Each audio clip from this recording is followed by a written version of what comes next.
కార్తీక మహాపురాణం 6వ రోజు పారాయణము. ఏకాదశాధ్యాయం. వశిష్ఠ ఉవాచ. ఓ మహారాజా, కార్తీక మాసంలో శ్రీహరిని ఎవరైతే అవిసె పూలతో పూజిస్తారో వాళ్ళకి చాంద్రాయణ ఫలము కలుగుతుంది. గరికతోనూ కుశలతోనూ పూజించేవాళ్లు పాప విముక్తులై వైకుంఠమును పొందుతారు.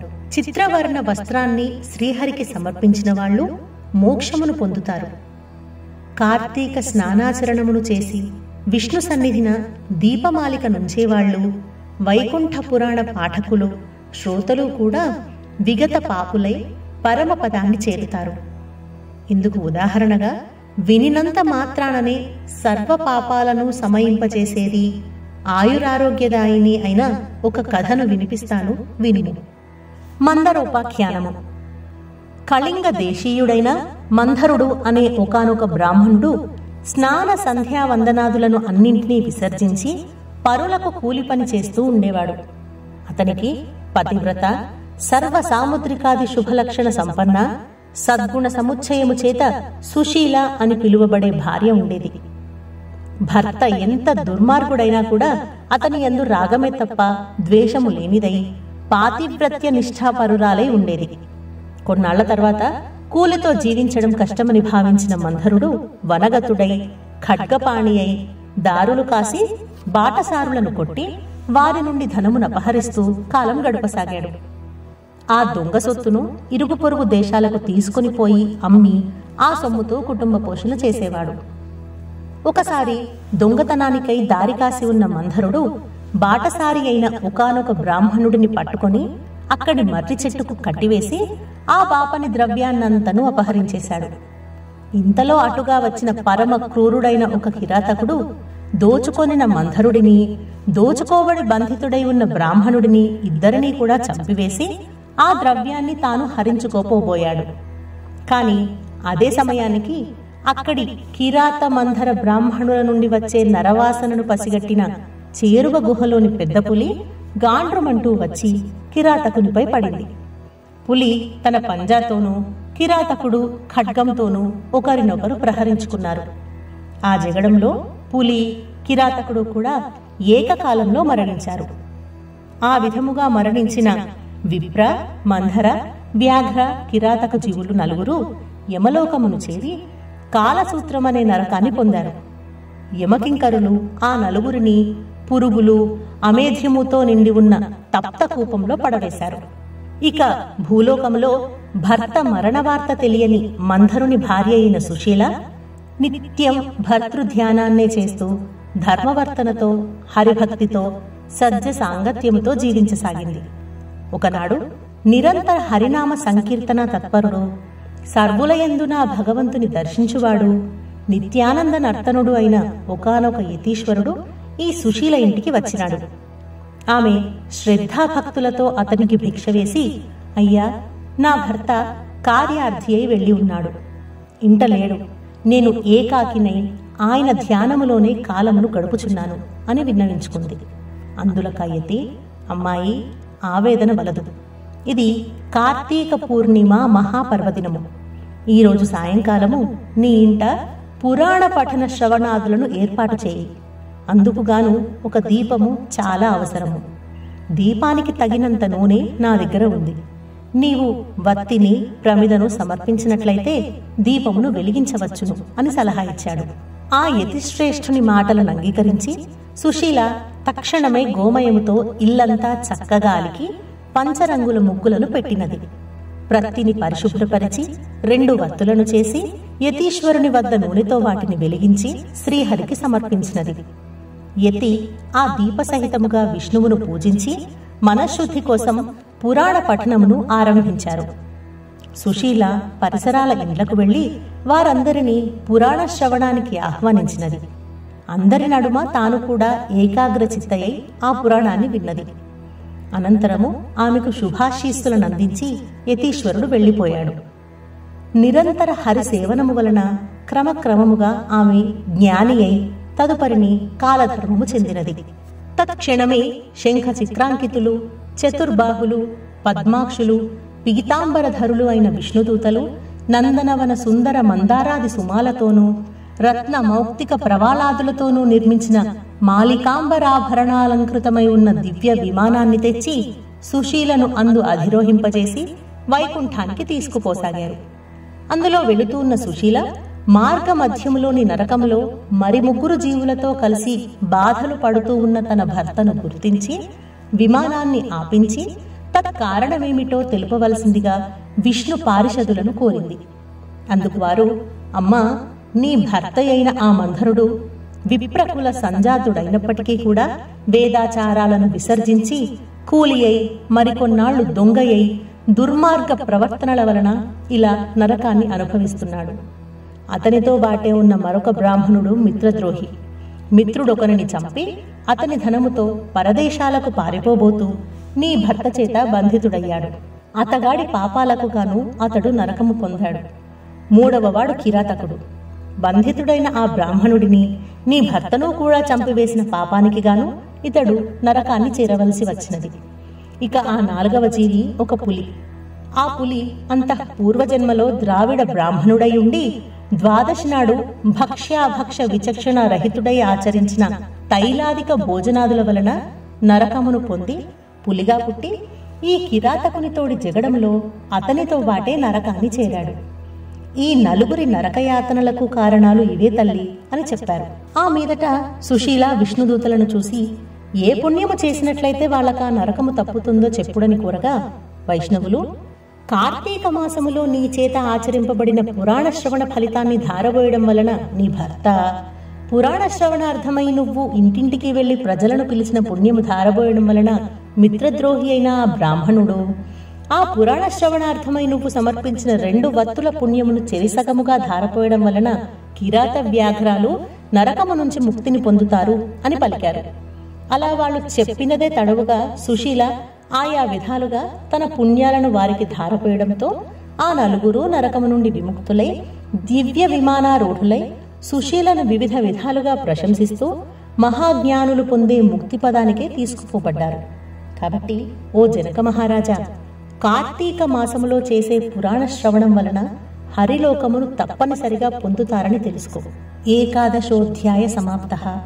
12వ వశిష్ఠ ప్రవచనం. పునః వశిష్ఠుడు జనకునికి ఇలా చెప్పసాగాడు. ఓ రాజా, కార్తీక మాసములో వచ్చే సోమవారం మహాత్మ్యమును విని ఉన్నావు. ఆ కార్తీక సోమవారము ఎంత ఫలాన్నిస్తుందో అంతకంటే కార్తీక శనిత్రయోదశి 100 రెట్లు, కార్తీక పూర్ణిమ 1000 రెట్లు, శుక్లపాడ్యమి 1,00,000 రెట్లు, శుక్ల ఏకాదశి 1,00,000 రెట్లు, ద్వాదశి లెక్కలేనంత అనంతమైన ఫలాలను అదనముగా ప్రసాదిస్తాయి. మోహము చేతనైనా సరే శుక్ల ఏకాదశి నాడు ఉపవసించి మరునాడు అనగా ద్వాదశి నాడు బ్రాహ్మణ యుక్తులై పారాయణ చేసేవాళ్లు సాయుజ్య మోక్షాన్ని పొందుతారు. ఈ కార్తీక శుద్ధ ద్వాదశి నాడు అన్నదానములు చేసిన వారికి సమస్త సంపదలు అభివృద్ధి చెందుతాయి. రాజా, సూర్యగ్రహణ సమయంలో గంగా తీరములో 1,000,000 మంది బ్రాహ్మణులకు అన్న సమారాధన చేయడం వలన ఎంత పుణ్యము కలుగుతుందో అంత పుణ్యము కూడా కేవలం కార్తీక ద్వాదశి నాడు ఒక బ్రాహ్మణుడికి అన్నము పెట్టడం వలన కలుగుతుంది. 1000 గ్రహణ పర్వాలు, 10,000 వ్యతిపాత యోగాలు, 1,00,000 అమావాస్య పర్వాలు ఏకమైనా కూడా ఒక్క కార్తీక ద్వాదశిలో 16వ వంతు కూడా చేయవని తెలుసుకో. మనకు ఉన్న తిథులలో పుణ్యప్రదాలైన తిథులెన్నైనా ఉండవచ్చును కానీ వాటన్నింటికంటే కూడా సాక్షాత్ విష్ణు ప్రీతికరమైన ఈ కార్తీక ద్వాదశి అత్యంత ఫలప్రదమని మర్చిపోకు. ద్వాదశి దానములు. ఏకాదశి నాడు రాత్రి యామముండగా కార్తీక శుద్ధ ద్వాదశి నాడు క్షీర సముద్రము నుండి శ్రీహరి నిద్రలేస్తాడు. అందువలన దీనికి హరిబోధిని ద్వాదశి అనే పేరు వచ్చింది. అటువంటి ఈ హరిబోధిని నాడు ఎవరైతే కనీసం ఒక్క బ్రాహ్మణునికైనా అన్నదానమును చేస్తారో వాళ్ళు ఇహములో భోగానుసేవనాన్ని, పరములో భోగిశయనానుసేవనాన్ని పొందుతారు. కార్తీక ద్వాదశి నాడు పెరుగు అన్నం దానం చేయడం సర్వోత్కృష్టమైన దానముగా చెప్పబడుతోంది. ఎవరైతే ఈ ద్వాదశి నాడు పాలిచ్చే ఆవును వెండి డెక్కలు, బంగారు కొమ్ములతో అలంకరించి పూజించి దూడతో సహా గోదానము చేస్తారో వాళ్ళు ఆ ఆవు శరీరంపై ఎన్ని రోమాలైతే ఉంటాయో అన్ని వేల సంవత్సరాలు స్వర్గములో నివసిస్తారు. ఈ రోజు వస్త్రదానములు చేసిన వాళ్ళు వాంఛితార్థాలన్నీ సమసిపోయి వైకుంఠాన్ని చెందుతారు అనడంలో ఎటువంటి వివాదమూ లేదు. పండ్లు, తాంబూలము, యజ్ఞోపవీతాలను సదక్షిణముగా దానము చేసేవారు. ఓ మహారాజా, ఎవరైతే కార్తీక శుద్ధ ద్వాదశి నాడు సాలగ్రామాన్ని, బంగారపు తులసి వృక్షాన్ని దక్షిణా సమేతముగా దానము చేస్తారో వాళ్ళు చతుస్సాగర పర్యంతమైన సమస్త భూమండలాన్ని దానము చేసినంత పుణ్యాన్ని పొందుతున్నారు. ఇందుకు నిదర్శనముగా ఒక గాథను చెబుతాను, విను. ధర్మవీరోపాఖ్యానము. పూర్వము గోదావరి తీరంలో దురాచారవంతుడు, పరమ పిసినిగొట్టు అయిన ఒక వైశ్యుడుండేవాడు. ఈ లుబ్ధుడు దాన ధర్మాలు చేయకపోవడమే కాక తాను కూడా తినకుండా ధనమును పోగు చేసేవాడు. ధనధాన్యాలనే కాదు, ఎవరికీ కనీసం ఒక మాట సాయమైనా కూడా చేసేవాడు కాదు. నిత్యము పరులను నిందిస్తూ పరద్రవ్యాసక్తుడై మసలి ఈ పిసినిగొట్టు ధనమును వడ్డీలకు తిప్పుతూ అంతకంతకు ద్రవ్యాన్ని పెంచుకోసాగాడు. ఒకానొకసారి ఈ లుబ్ధుడు ఒక బ్రాహ్మణునికి ఇచ్చిన అప్పును రాబట్టుకోవడం కోసం అతని గ్రామానికి వెళ్లి తానిచ్చిన బాకీని వడ్డీతో సహా ఆ క్షణమే చెల్లించవలసిందిగా పట్టుబట్టాడు. అందుకు బ్రాహ్మణుడు, రుణదాత, నేను నీ బాకీ ఎగవేసేవాడిని కాను, ఎందుకంటావేమో. యో జీవతి రుణి నిత్యం నియమం కల్పమశ్నుతే పశ్చాత్తస్యుతో భూత్వా తత్సర్వం ప్రతిదాస్యతి. ఎవడైతే రుణం తీర్చకుండానే పోతాడో వాడు ఆ మరుసటి జన్మలో రుణదాతకు సంతరూపముగా జన్మించి ఆ రుణాన్ని చెల్లబెట్టుకోవలసి వస్తుంది. అందుచేత ఏదో విధముగా సంపాదించి ఈ మాసాంతానికల్లా నీ రుణమును చెల్లుబెడతాను, అంతవరకు ఓర్పు వహించి ఉండు అని చెప్పాడు.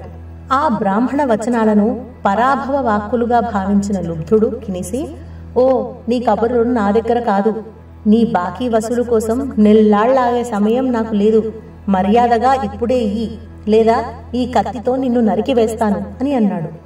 యథార్థంగానే ఆ సమయంలో ధనము లేదని, అప్పటికప్పుడు తానా అప్పు తీర్చలేనని చెప్పాడు విప్రుడు.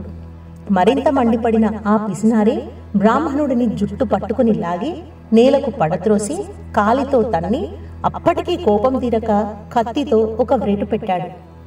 సింహము యొక్క పంజా విసురుకు లేడిపిల్ల చనిపోయినట్లుగా క్రోధోన్మత్తుడైన ఆ కోమటి కొట్టిన దెబ్బకు బ్రాహ్మణుడు ప్రాణాలు కోల్పోయాడు. అంతటితో కోమటి హత్యానేరానికి గాను రాజు తనను దండిస్తాడనే భయంతో త్వరితముగా ఇంటికి పారిపోయి గుట్టుగా బ్రతకసాగాడు. బ్రతికినంతకాలం గుట్టుగా ఉండగలడు గాని గుట్టుగా ఉన్నంత మాత్రం చేత ఇళ్లకాలం బ్రతకలేం గదా. అదే విధముగా కోమటి కూడా ఆయువు తీరి మృతి చెందాడు. యమకింకరులు వచ్చి ఆ జీవుడిని నరకానికి తీసుకుపోయారు. జనకభూపతి రురువులనే మృగాల చేత, వాటి శృంగాల చేత పీడింపచేసే ఒకానొక యాతననే రౌరవం అంటారు. ఈ కోమటిని రౌరవమనే నరక విభాగంలో వేసి శిక్షించవలసిందిగా ఆజ్ఞాపించాడు. యమధర్మరాజు కింకరులు ఆ ఆజ్ఞను అమలు చేయసాగారు. ఇక భూలోకంలో ఆ లుబ్ధ వైశ్యుని కుమారుడైన ధర్మవీరుడనేవాడు మహాదాత, పరోపకారి అయి పిత్రార్జితమైన అగణిత ధనరాశులతో ప్రజా శ్రేయస్సుకై చెరువులు, నూతులు త్రవ్వించి, తోటలు వేయించి, వంతెనలు కట్టించి, పేదలకు వివాహోపనయనాదులు చేయిస్తూ యజ్ఞయాగాది క్రతువులను, క్షుత్పీడితులకు తరతమ భేదరహితముగా అన్నదానాలను చేస్తూ ధర్మాత్ముడుగా పేరు పొందాడు. ఒకానొకనాడి ధర్మవీరుడు విష్ణు పూజ చేసే సమయానికి త్రిలోక సంచారి అయిన నారద మహర్షి యమలోకం నుండి బయలుదేరి హరినామస్మరణము చేసుకుంటూ ఈ ధర్మవీరుని తావుకు వచ్చాడు. ముంగిలికి వచ్చిన మునిరాజు నారదుని చూసి ధర్మవీరుడు భక్తి ప్రపత్తులతో ప్రణమిల్లాడు. అర్ఘ్యపాద్యాది వివిధోపచారాలతోనూ నారదుని పూజించి, నారద, దేవర్షులైన మీరు ఇలా మా భూవర్షానికి, అందున నా గృహానికి విచ్చేయడం వలన నా జన్మ ధన్యమైంది. హే దివ్య ప్రభు, నేను నీ దాసుడిని, నన్నేమి చేయమంటావో ఆజ్ఞాపించు, నువ్వు ఏది చెబితే అదే చేస్తాను అని వినయపూర్వకముగా వేడుకున్నాడు. అందుకు సంతచించిన నారదముని చిరునవ్వు ముఖము కలవాడై, ధర్మవీర, నా కోసము నువ్వేమీ చేయనక్కర్లేదు. నీ శ్రేయస్సుకై చెబుతున్న నా ఈ మాటలని శ్రద్ధగా విను. కార్తీక ద్వాదశి శ్రీ మహావిష్ణువునకు అత్యంత ప్రియమైన రోజు. ఆ రోజున చేసిన స్నాన దాన జప తప ప్రభృతి కార్యాలన్నీ కూడా విశేషమైన ఫలాన్నిస్తాయి. ధర్మవీర, సూర్యుడు తులారాశిలో ఉండగా కార్తీక ద్వాదశి ప్రాతఃస్నాతులై సాలగ్రామ దానములు చేసేవారు దరిద్రులు గాని, ధనికులు గాని, యతులు గాని, వానప్రస్థులు గాని, బ్రాహ్మణులు గాని, క్షత్రియులు గాని, వైశ్యులు గాని, శూద్రులు, స్త్రీలే గాని వాళ్ళెవరైనా సరే జన్మాంతర కృత పాపాలను దహింపచేసుకున్న వాళ్లే అవుతారు. మరో ముఖ్య విషయమును చెబుతాను విని. నీ తండ్రి మరణించి యమలోకంలో పడరాని పాట్లు పడుతూ ఉన్నాడు. అతనికి నరకబాధ విముక్తిని సంకల్పించి నువ్వు కార్తీక ద్వాదశి నాడు సాలగ్రామమును దానము చెయ్యి. నారదుడు చెప్పినదంతా విని నవ్వేశాడు ధర్మవీరుడు. పైపెచ్చు, నారదమునింద్ర, నా తండ్రి పేరున గో, భూ, తిల, సువర్ణాది దానాలు ఎన్నో చేశాను.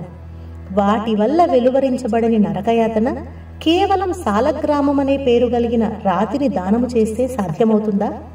అయినా ఆ సాలగ్రామమనే రాయి ఎందుకు ఉపయోగపడుతుంది? తినడానిక పనికిరాదు, అలంకారానిక నవరత్నాలలోనిది కాదు. ఏ రకంగానూ ఎవరికీ కూడా పనికిరాని దానిని నేనెందుకు దానం చేయాలి? రాతి దాతకు కీర్తి ఉండదు, ఆ దానమును పట్టినవానికి సుఖమూ ఉండదు. కాబట్టి ఆ సాలగ్రామ దానమును నేను చెయ్యను అని అన్నాడు. నారదుడు ఎంత అనునయముగా చెప్పినా కూడా ధర్మవీరుడు తన మూర్ఖత్వాన్ని వదలనూ లేదు, సాలగ్రామ దానానికి అంగీకరించనూ లేదు. అంతటితో నారదుడు అంతర్హితుడైపోయాడు. మరికొంత కాలానికి ధర్మవీరుడు మరణించాడు. గౌరవనీయులు, సర్వహితాత్ములు అయిన పెద్దల మాటలు పాటించని పాపానికి సాలగ్రామ దానమును చేయకపోవడం వలన నరకగతుడై అనంతరము 3 మార్లు పులిగాను, 3 సార్లు కోతిగాను, 5 సార్లు ఆబోతుగాను, 10 పర్యాయాలు స్త్రీగాను జన్మించి వైధవ్య పీడను పొందడం జరిగింది. పునః 11వ జన్మలో కూడా ఒకానొక యాచకునికి పుత్రికగా జన్మించవలసి వచ్చింది. పురాకర్మ వలన పెండ్లి కుమారుడు అనతి కాలంలోనే మరణించడంతో ఒక్కగానొక్క కూతురికి కలిగిన వైధవ్యానికి చింతించి ఆ యాచక బ్రాహ్మణుడు జ్ఞాన దృష్టి చేత తన కూతురి పురాకర్మానుగత పాపఫలాన్ని తెలుసుకున్నవాడై ఆ విషయాలన్నీ ఆమెకు సవిస్తరంగా చెప్పి కార్తీక సోమవారం నాడు వేదోక్త విధిగా జన్మార్జిత పాపనాశకమైన సాలగ్రామ దానాన్ని చేయించాడు. ఆ పుణ్యఫలావాప్తి వలన మరణించిన పెండ్లి కొడుకు పునర్జీవితుడయ్యాడు.